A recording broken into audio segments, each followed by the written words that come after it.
Angkatan Udara dan Angkatan Laut akan menyampaikan beberapa hal terkait dengan update ataupun berita-berita terkini sejauh mana pelibatan TNI dalam penanggulangan bencana yang terjadi di 3 provinsi, baik di Aceh, Sumatera Utara maupun Sumatera Barat. Kita ketahui bersama bahwasanya Presiden kita Bapak Prabowo Subianto saat ini sedang berada di Provinsi Aceh, didampingi oleh pimpinan kami, baik itu Panglima TNI, Wakil Panglima TNI, Kepala Staf Angkatan Darat, Angkatan Laut maupun Angkatan Udara. Yang mana pastinya pimpinan melihat secara langsung apa yang terjadi di Aceh, tentunya nanti akan mengambil langkah-langkah yang komprehensif. Itu sebagai informasi awal yang sama-sama kita ketahui. Kemudian pada kesempatan yang baik ini, kami pastikan bahwa negara tetap hadir untuk menyelesaikan segala permasalahan akibat dari bencana yang terjadi di 3 provinsi ini. Dan TNI pastinya yang merupakan bagian negara juga hadir, bertindak semaksimal mungkin dengan mengerahkan segala sumber daya yang ada, baik itu personil, material, alutsista, dan lain sebagainya kami kerahkan untuk membantu akibat dari bencana yang terjadi di 3 provinsi ini. Kemudian kami informasikan juga bahwa sampai dengan saat ini prajurit TNI yang diterjunkan langsung ke daerah terjadinya bencana berjumlah 30.864 orang, terdiri dari Angkatan Darat, Angkatan Laut maupun Angkatan Udara, baik rekan-rekan kami yang berdinas di daerah tersebut maupun kami juga ataupun TNI juga mengirim personil-personil yang dari Pulau Jawa untuk membantu rekan-rekan kita yang mengalami musibah di 3 provinsi tersebut. Kemudian selain pengerahan personil, tentunya kami juga mengerahkan alutsista kami. Terkait dengan alutsista udara, perlu kami sampaikan bahwasanya sampai dengan saat ini TNI telah mengerahkan pesawat angkut sebanyak 18 pesawat yang kita ketahui bersama juga ada A400, Hercules, kemudian Kasa, termasuk Karavan. Ini kita kerahkan secara total agar segala permasalahan yang muncul akibat dari bencana ini dapat segera kita atasi secepat mungkin. Begitu juga dengan pelibatan helikopter. Sampai dengan saat ini kita telah mengerahkan sebanyak 36 helikopter, baik helikopter dari Angkatan Udara, Angkatan Laut maupun Angkatan Darat. Selain pengerahan kapal-kapal ataupun pesawat tadi, TNI juga mengerahkan kapal laut. Sampai dengan saat ini kita telah mengerahkan 16 kapal yang terdiri dari 14 KRI, kemudian 2 ABRI. Itu kita kerahkan baik untuk mengangkut bantuan maupun untuk mengangkut personil. Beberapa hari yang lalu, sesuai dengan perintah Presiden, bahwasanya mahasiswa Unhan dikerahkan untuk membantu saudara-saudara kita yang terkena musibah, khususnya mahasiswa Unhan yang ada di Fakultas Kesehatan Militer. Mereka berangkat ke 3 provinsi tersebut menggunakan kapal. Itu yang kami sampaikan tadi, kapal ini sangat berarti dalam pelaksanaan operasi perbantuan ataupun misi kemanusiaan.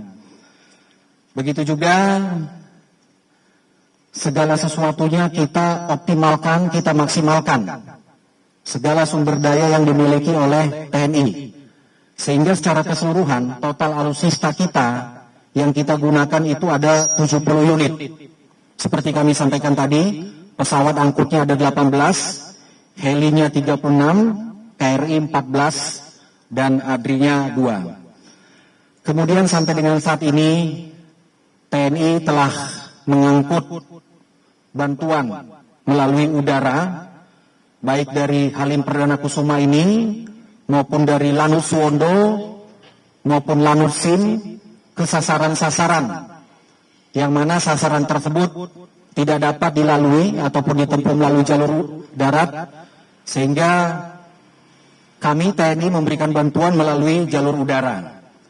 Perlu kami sampaikan juga ke rekan-rekan media semua bahwasanya sampai dengan saat ini bantuan udara yang telah diberikan ataupun disalurkan TNI kepada rekan-rekan kita sejumlah 314 ton, yang mana pada saat pelaksanaannya ada menggunakan airdrop maupun menggunakan helibox. Termasuk pada hari ini. Pada hari ini kita memberangkatkan melalui airdrop 6 ton yang terdiri dari 36 bendel, kemudian helibox 400 kg itu ada 79 box. Kembali lagi, TNI senantiasa hadir di tengah-tengah masyarakat untuk membantu segala permasalahan yang ada di tengah masyarakat. Apalagi ini terkait dengan misi kemanusiaan. Kemudian kami sampaikan juga bantuan melalui jalur laut. Sampai dengan saat ini kita telah memberikan bantuan sebanyak 250 ton, yang mana kita berangkatkan pesawat kapal kita dari Tanjung Priuk menuju ke Langsa, ke Nias, ke Lok Sumawe, dan ke Sibolga untuk mengangkut bantuan-bantuan. Kemudian sampai dengan saat ini total bantuan melalui laut yang sudah sandar ke sasaran itu sebanyak 1.218 ton.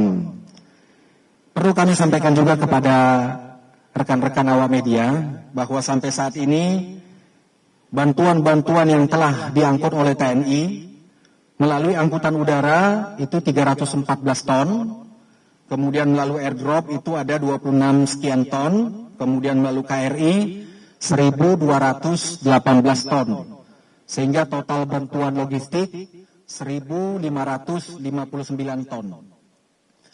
Kemudian beberapa waktu yang lalu, kurang lebih mulai dari hari Kamis, itu pimpinan kami di TNI juga telah melihat secara langsung situasi dan kondisi yang terjadi di 3 provinsi ini dengan tujuan memastikan kondisi yang terjadi di lapangan. Walaupun setiap hari satuan-satuan bawah telah melaporkan kepada pimpinan, tetapi pimpinan juga untuk meyakinkan kembali seperti apa pelibatan-pelibatan TNI dalam penanggulangan bencana ini dan langkah-langkah strategis apa yang perlu segera diambil oleh pimpinan ataupun oleh TNI untuk dapat menyelesaikan masalah secepat-cepatnya. Seperti contoh di daerah di 3 provinsi ini itu kita melihat sangat dibutuhkan air bersih. Sehingga dalam hal ini TNI telah mengerahkan 10 unit mobil RO yang tergelar di 3 provinsi.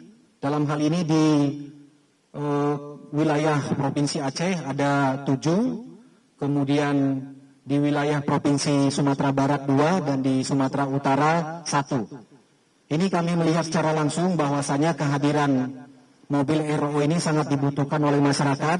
Mereka dapat mengambil air minum di mobil RO tersebut, kemudian dapat mengkonsumsinya secara langsung. Ini sangat membantu. Di samping itu juga hasil peninjauan dari pimpinan kami melihat bahwasanya ada kebutuhan yang sangat mendesak karena antar wilayah ini sudah terputus. Jembatan putus, jalan juga terputus. Sehingga komunikasi ataupun hubungan antar wilayah ataupun kita menyalurkan bantuan dari suatu wilayah ke wilayah lain menggunakan jalur darat tidak bisa. Sehingga solusinya adalah TNI membangun jembatan Bele. Dan ini sudah dilaksanakan, yang mana perlu kami sampaikan kepada rekan-rekan sekian. Di wilayah Aceh ada jembatan Bele sebanyak 6, yang mana 2 unit jembatan sudah dipasang di daerah Biren, ini dibantu oleh personil dari Yonjipur 16. Begitu juga di jembatan Karang Pelang, ruas jalan Beren, Gumpang, Takengon. Ini langsung dibangun oleh prajurit Kodam Iskandar Muda yang ada di sana.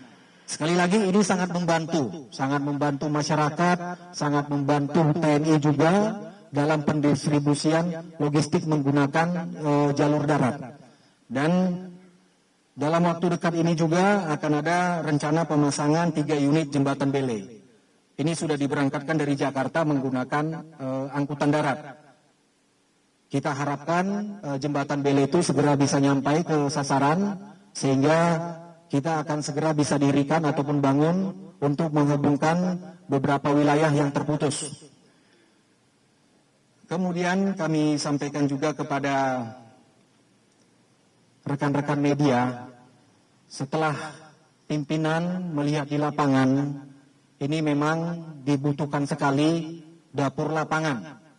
Dapur lapangan untuk memasak segala kebutuhan yang dibutuhkan oleh masyarakat.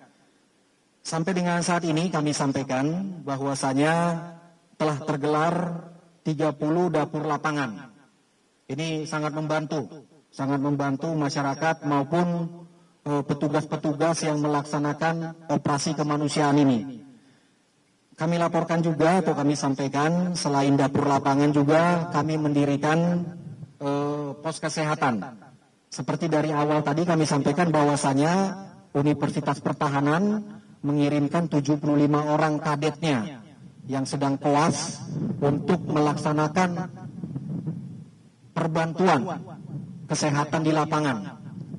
Ini tentunya sangat membantu, yang mana mereka digelar di 3 wilayah yang dari awal telah kami sampaikan. Saat ini perlu kami sampaikan juga kepada awak media, bahwasanya untuk di wilayah Provinsi Aceh, TNI telah membangun dapur lapangan sebanyak 10, kemudian poskes sebanyak 6. Kemudian di wilayah Sumatera Utara ataupun Kodam 1 Bukit Barisan, ini 12 dapur lapangannya, kemudian poskesnya 11. Dan terakhir di wilayah Sumatera Barat, ini sudah berdiri dapur lapangan sebanyak 18, kemudian poskesnya itu 16. Ini yang telah didirikan oleh TNI Angkatan Darat.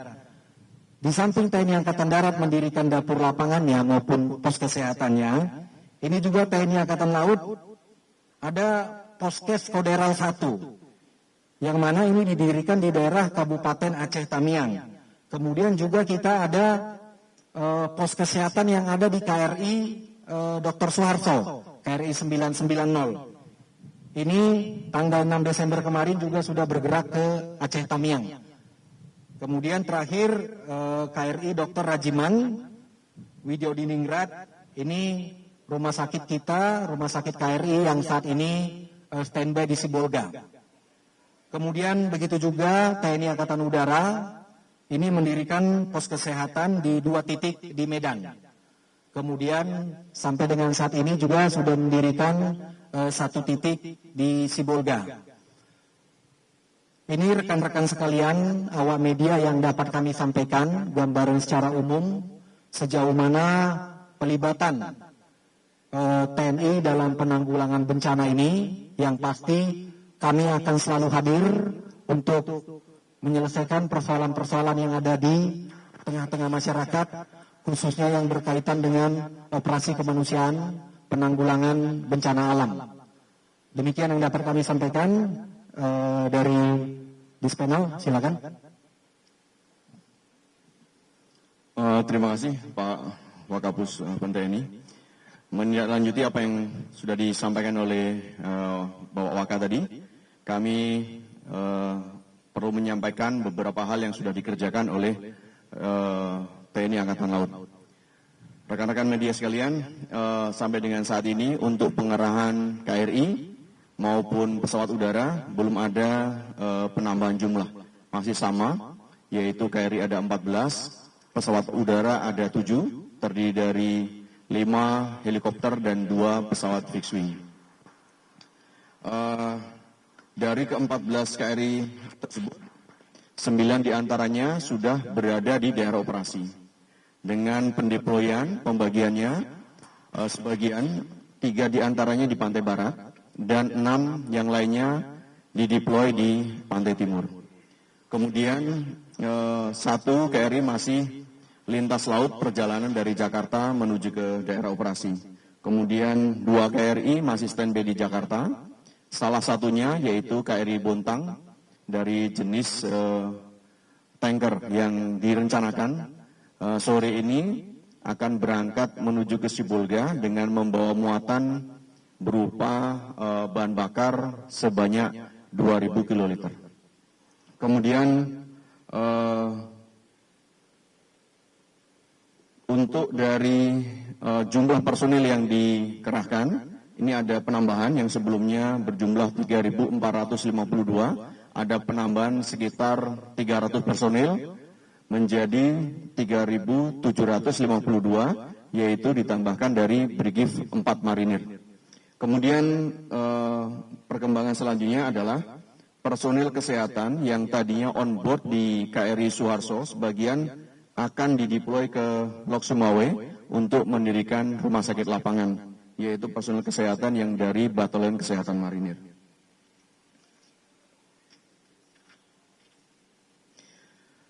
Perlu juga kami sampaikan di sini bahwasanya untuk Satuan Tugas Darat yang terdiri dari personil Koderal 1, Koderal 2 beserta jajarannya dan ditambah dari Brigif 4 ini masih konsentrasi untuk mempercepat pendistribusian bahan kontak yang merupakan bahan yang akan sangat diperlukan bagi para penduduk di sana.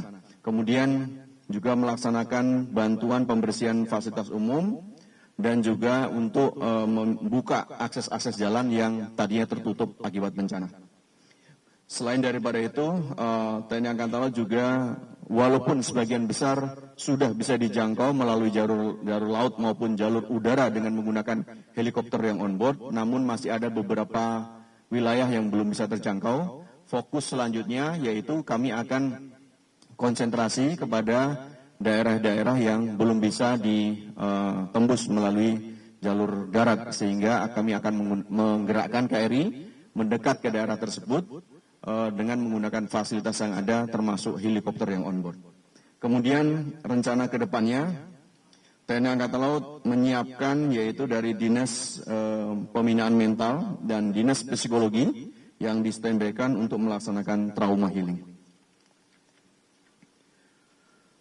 Dari data di lapangan yang sudah kita peroleh untuk penyakit-penyakit yang ditangani oleh kapal-kapal rumah sakit, baik KRI Dr. Suharto maupun KRI Rajiman, secara umum penyakitnya bisa dikategorikan ke dalam 4, yaitu sakit perut, kulit, ispa, dan influenza. Ini sementara masih ditangani oleh personil kesehatan yang merupakan bagian organik dari kedua KRI tersebut. Demikian Pak Wakapus yang perlu kami sampaikan. Terima kasih. Terima kasih Pak Kadis Penal dari Kadis Penal, silakan.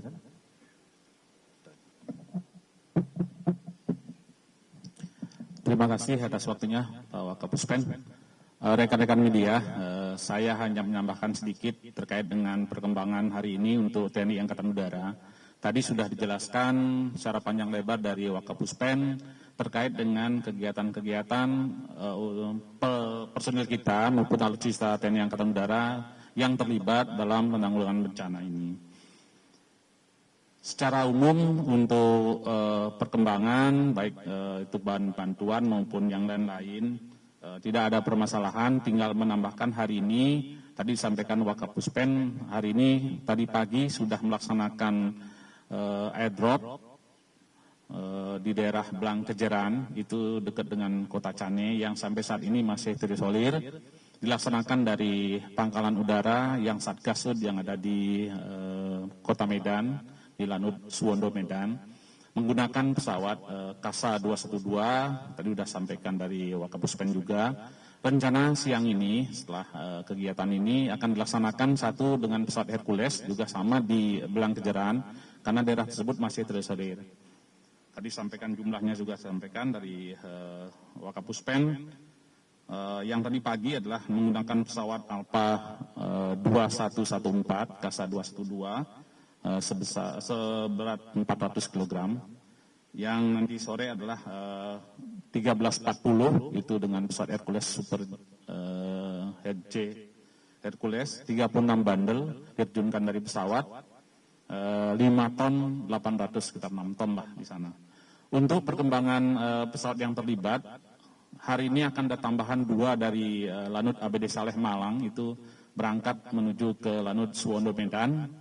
Itu adalah 2 pesawat kasa tambahan untuk alutsista dari udara, sehingga memperkuat alutsista yang ada di daerah operasi untuk menangani bencana yang ada. Itu difokuskan untuk melaksanakan helibok di daerah-daerah yang belum sama sekali terjangkau oleh baik Angkatan Darat yang lewat darat selama pelaksanaan untuk pemasangan jembatan belum terlaksana, sehingga hal yang perlu diprioritaskan adalah untuk melaksanakan helibok untuk airdrop. Di samping menggunakan helikopter yang standby di sana, di daerah 3 daerah tersebut, 4 dengan Sibolga itu sekarang TNI Angkatan Udara ada 18 helikopter yang di-standbykan di daerah-daerah tersebut. Mungkin demikian. Untuk yang lain-lain, untuk kesehatan semuanya sudah semua tergabung di sana, termasuk juga yang dari Yonkes kita sudah tergabung dengan Satgas yang ada di sana. Terima kasih, Wakil. Dari Dispen Angkatan Darat, silakan. Selamat sore rekan-rekan media sekalian. Dari TNI Angkatan Darat hingga hari ini kita sudah mendorong 26.813 personel dari 33 batalion, yaitu kita kerahkan di 3 daerah bencana tersebut dengan didukung oleh tim teknis dan tim pendukung, termasuk angkutan di dalamnya. Hingga hari ini titik berat kami adalah pemasangan jembatan Beli. Karena memang pemasangan jembatan Beli ini memerlukan teknis yang lebih rumit, dan kita juga dikejar waktu terkait dengan masyarakat kita yang terkena bencana di wilayah-wilayah yang hingga saat ini masih belum ada jalur darat, sehingga prioritas kami hingga saat ini adalah sesegera mungkin menyelesaikan jembatan Beli yang ada di 3 wilayah tersebut. Diharapkan besok mungkin sudah ada progres yang lebih baik sehingga jembatan-jembatan tersebut bisa dioperasionalkan.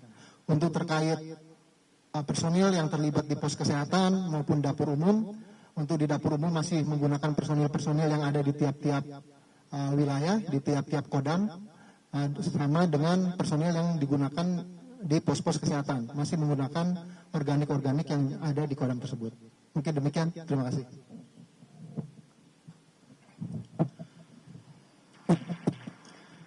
Baik, terima kasih pada para kadis penangkatan yang telah kami sampaikan. Mungkin dari hal-hal yang telah kami sampaikan rekan-rekan awak media, ada yang ditanyakan, kami persilakan.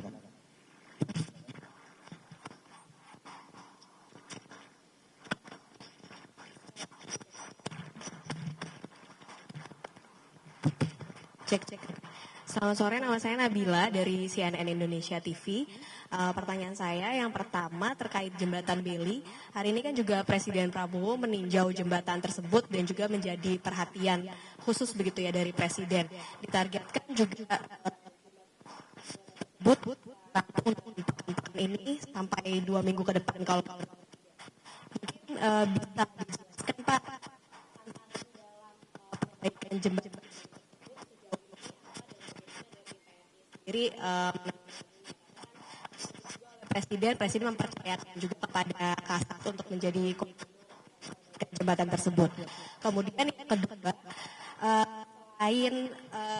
selain mengirimkan bantuan, tadi kan sudah dijelaskan secara rinci.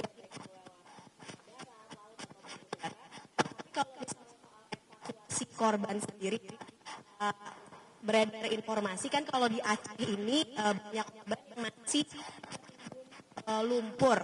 Mungkin bisa dijelaskan sendiri apa sih tantangan dalam evakuasi korban khususnya yang masih tertimbun lumpur, apakah dalam hal alat beratnya atau seperti apa sih? Karena kan masih ada korban yang masih hilang hingga saat ini. Baik, terima kasih. Yang pertama terkait jembatan Bele, secara umum nanti akan saya sampaikan, secara teknis akan disampaikan dari Dispenat. tentunya dalam setiap pelaksanaan tugas kita yakini bersama ada tantangan. Di tengah tantangan inilah TNI hadir, karena kita yakini bahwasanya setiap tantangan pasti ada solusi. Buktinya apa? Dari semua tantangan itu sampai dengan saat ini TNI telah mendirikan beberapa jembatan belai, baik itu di wilayah Aceh seperti kami sampaikan tadi sudah ada 3, kemudian di wilayah Sumatera Barat sudah ada 2, kemudian di wilayah Sumatera Utara juga sudah ada 1. Dalam waktu dekat kita juga akan bangun jembatannya seperti kami sampaikan tadi. Hari ini ada 2 jembatan belai yang kita mobilisasi menggunakan angkutan darat ke sana, dan tadi juga kalau kita lihat melalui media ditegaskan oleh Bapak Presiden bahwasanya dalam waktu secepat-cepatnya ini jembatan belai akan terpasang sehingga dapat memobilisasi ataupun menghubungkan satu wilayah ke wilayah lainnya. Seperti kami sampaikan tadi, dengan berdirinya jembatan belai ini dapat membantu pergerakan orang maupun bantuan logistik, terutama bantuan logistik. Jadi pada saat pimpinan melihat ke daerah penanggulangan bencana, ini sudah ada bantuan-bantuan yang dikirim dari Jakarta.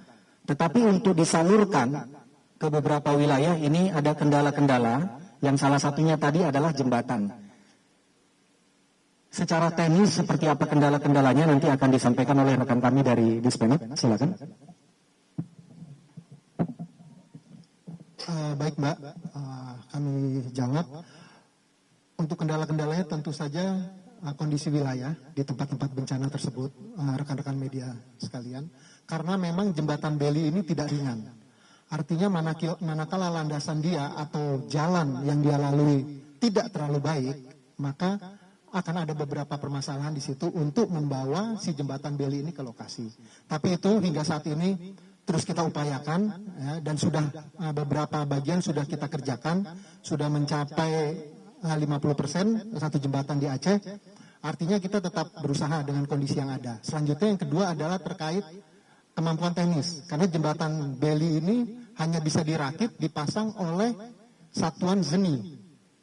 Nah, satuan zeni ini tidak sebanyak dengan satuan operasional seperti infanteri, sehingga memang kami mengatur titik-titik yang penting di mana, sehingga personil akan kita deploy di sana untuk lebih mempercepat jembatan itu ke jembatan itu di tempat-tempat yang prioritas, yang memang kita lihat sangat berdampak dari bencana ini. Terima kasih. Terima kasih. Kemudian terkait dengan pertanyaan yang kedua, seperti yang kami laporkan maupun Pusgo Tanggap Darurat laporkan, bahwasanya sampai dengan saat ini sudah ada korban jiwa, dalam hal ini meninggal dunia dan sudah dimakamkan. Kemudian ada juga yang istilahnya dinyatakan hilang. Hilang ini tentunya apabila nanti kita dalami lagi ada beberapa faktor. Ya, harapan kita orang-orang ataupun rekan-rekan kita yang dinyatakan hilang karena memang putus komunikasi. HP-nya pada saat itu lowbat sehingga nggak bisa dihubungi. Ini sementara waktu kita nyatakan juga hilang. Bisa juga karena berada di suatu daerah yang tidak bisa kita komunikasi. Mungkin jalur komunikasi by phone terputus. Sehingga ini juga sementara waktu kita nyatakan hilang. Nah, begitu juga yang kita nyatakan hilang itu berdasarkan laporan dari keluarganya, kemudian dicek di lapangan, sampai dengan hari kesekian itu tidak bisa komunikasi. Tentunya pasti ada yang ya mohon maaf karena memang sudah meninggal dunia. Dalam hal ini tentunya kami TNI berupaya untuk melaksanakan pencarian terhadap korban-korban yang dinyatakan hilang tadi. Jadi sementara waktu dinyatakan hilang. Bagaimana secara teknisnya, mungkin nanti rekan kami juga Angkatan Udara akan menyampaikan. Selain kita menggunakan orang, tenaga, sarana prasarana, semuanya akan kita kerahkan. Silakan Kadis PNU. Terima kasih Pak Waka. Rekan-rekan media, terkait dengan kegiatan untuk evakuasi medis, dari Satgas itu sudah berkoordinasi kerjasama dengan BNPB maupun BNPB dari Basarnas terkait dengan apa yang akan diangkut, mana yang prioritas. Kemarin terakhir itu adalah kita mengutamakan personil-personil atau masyarakat kita yang membutuhkan pertolongan kesehatan yang tidak ada di sana. Sehingga dari informasi di bawah menggunakan Starlink untuk masalah kemarin bisa ke posko, sehingga kita menggerakkan helikopter ke sana untuk mengangkut sehingga masyarakat kita ini bisa mendapatkan terowongan yang lebih layak langsung dibawa ke Sibolga ataukah mungkin ke daerah Lok Sumawe maupun ke Aceh. Untuk yang terkait dengan yang sudah meninggal, kalau memang ada kerjasama dengan BNPB, Basarnas, kalau memang betul akan dilaksanakan untuk melaksanakan kegiatan dibawa ke daerah terdekat, seperti itu. Yang lain-lain kita terus melaksanakan kegiatan-kegiatan maupun angkutan udara yang betul-betul memang urgent sekali, sehingga masyarakat-masyarakat kita yang terdampak yang tidak bisa dijangkau itu bisa dilaksanakan cepat mungkin, terutama tadi saya sampaikan yang betul-betul membutuhkan pertolongan segera. Seperti kemarin memang ada ibu-ibu yang sakit maupun yang hamil, itu yang paling penting. Kemarin kita koordinasi terus dengan Satgas Canda Lapangan, termasuk BNPB maupun BNPB. Terima kasih. Yang lain silakan. Izin Pak, Gita Pak dari news.com Pak. Ada dua pertanyaan Pak. Yang pertama itu terkait dengan dapur lapangan itu sendiri Pak. Bisa ada perkiraan nggak Pak, gambaran satu dapur lapangan itu bisa melayani berapa pengungsi misalnya gitu. Jadi kita punya gambaran apakah masih membutuhkan lagi kemudian tambahan mungkin di daerah-daerah tertentu misalnya seperti itu Pak. Itu yang pertama. Yang kedua adalah terkait dengan dokter Pak. Kan kita tahu mungkin jumlah di sana juga minim Pak, dengan masifnya banyaknya pengungsi mungkin dan rekan-rekan masyarakat di sana yang menghadapi ancaman penyakit. Itu ada nggak sih Pak data dari TNI sendiri, berapa banyak dokter dari TNI yang dikirim ke sana atau dikerahkan ke sana, mungkin juga nakesnya gitu Pak. Dan mereka tuh selain di posko-posko itu tadi, apakah juga mereka tuh datang dari kodam-kodam sekitar misalnya gitu yang dikerahkan gitu. Baik, terima kasih Mas ya. Ada dua pertanyaan. Kami kasih gambaran carum nanti dari Angkatan Darat ya, secara teknisnya maupun dari Angkatan Laut, karena ada KRI yang bertugas ataupun berkemampuan kesehatan. Perlu kami sampaikan bahwasanya satuan jajaran TNI ini kan tergelar sampai ke tingkat kabupaten kota. Ada yang namanya Babinsa. Kemudian perlu kami sampaikan juga bahwasanya di tingkat Kodam ada yang namanya Bekangdam, maupun di tingkat Korem ada namanya Denbekang. Secara teknis, dapur lapangan ini didirikan oleh Bekangdam maupun Denbekang. Walaupun kita tetap ada yang namanya Satgas melakukan hal yang sama. Kemudian terkait dengan dapur lapangan ini bisa memberikan makan untuk beberapa orang. Cara berpikirnya mungkin kami mencoba tidak seperti itu. Kami melihat misalnya seperti kami kemarin melaksanakan peninjauan ke daerah Tapanuli Selatan. Di sana kita melihat berapa masyarakat yang mengungsi. Katakanlah misalnya masyarakat yang mengungsi ada 2.000 orang. Kami mengharuskan bahwasanya dapur kami harus mampu melayani untuk 2.000 orang. Berarti yang perlu kami tambah, pertama personilnya, yang kedua alat peralatannya, yang ketiga adalah belanja bahan bakunya. Jadi kami mencoba, bukan kemampuan dapur ini hanya mampu 1.000, tetapi di wilayah tersebut ada pengungsi 2.000, dapur kami harus mampu, tetapi dalam batas-batas yang logis. Kalau misalnya dapur ini 2.000, jangkauannya cukup jauh, untuk distribusikannya ada masalah tersendiri, tentunya pada jarak sekian meter itu akan kami dirikan yang lain lagi. Poin pentingnya dapur lapangan kami dirikan berdasarkan kebutuhan pengungsi yang pada akhirnya memberikan solusi bagi pengungsi. Dari Angkatan Darat silakan.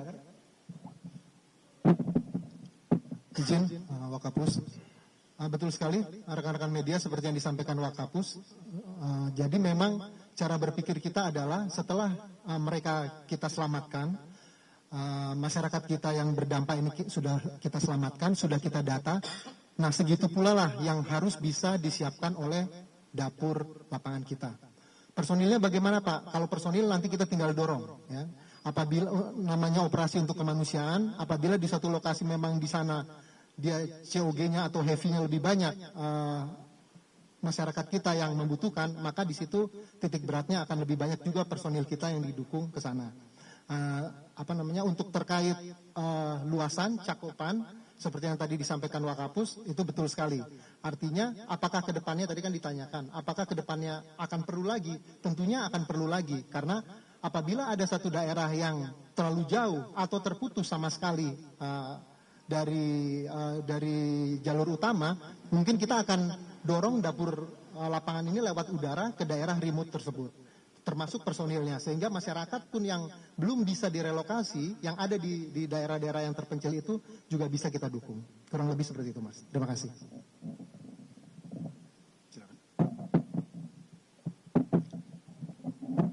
Terima kasih Pak Waka. Kami menyambung apa yang disampaikan oleh Wakapus tadi.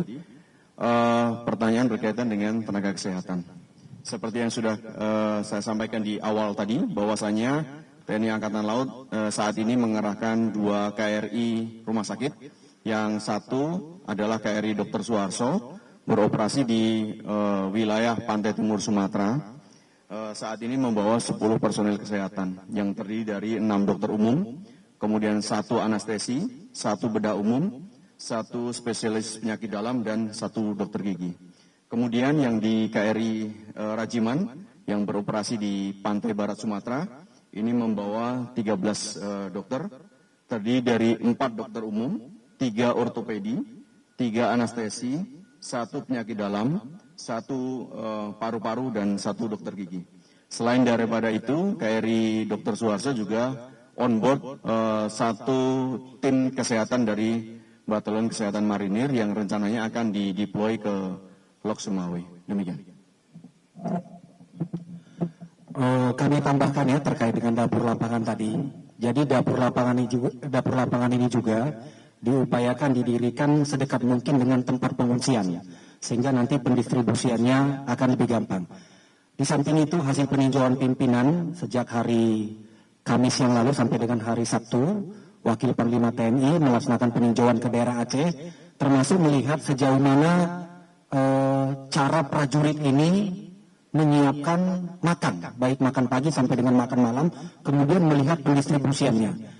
Jadi untuk masyarakat-masyarakat yang masih tinggal di rumah, menjaga mungkin beberapa asetnya, mereka tidak pindah ke tempat pengungsian, ini prajurit-prajurit kita yang datang ke rumahnya, membawa makan pagi, makan siang, dan makan malam. Bukan masyarakat itu yang datang ke dapur lapangan. Ini pimpinan kami melihat secara langsung, itulah yang dilaksanakan oleh prajurit-prajurit TNI yang ada di lapangan. Seperti itu rekan-rekan khususnya yang menanyakan terkait dengan dapur lapangan, sehingga harapannya pada waktunya masyarakat itu makan pagi seperti apa biasanya jamnya, siang dan malam, itu tidak kelewatan, Seperti itu rekan-rekan terkait dengan dapur lapangan. Terima kasih. Mungkin kami cukupkan dulu terkait dengan beberapa pertanyaan. Yang pasti kami berupaya setiap hari akan mengupdate segala upaya yang telah dilaksanakan oleh TNI maupun pelibatan TNI dalam operasi penanggulangan bencana. Demikian yang dapat kami sampaikan. Terima kasih. Selamat sore.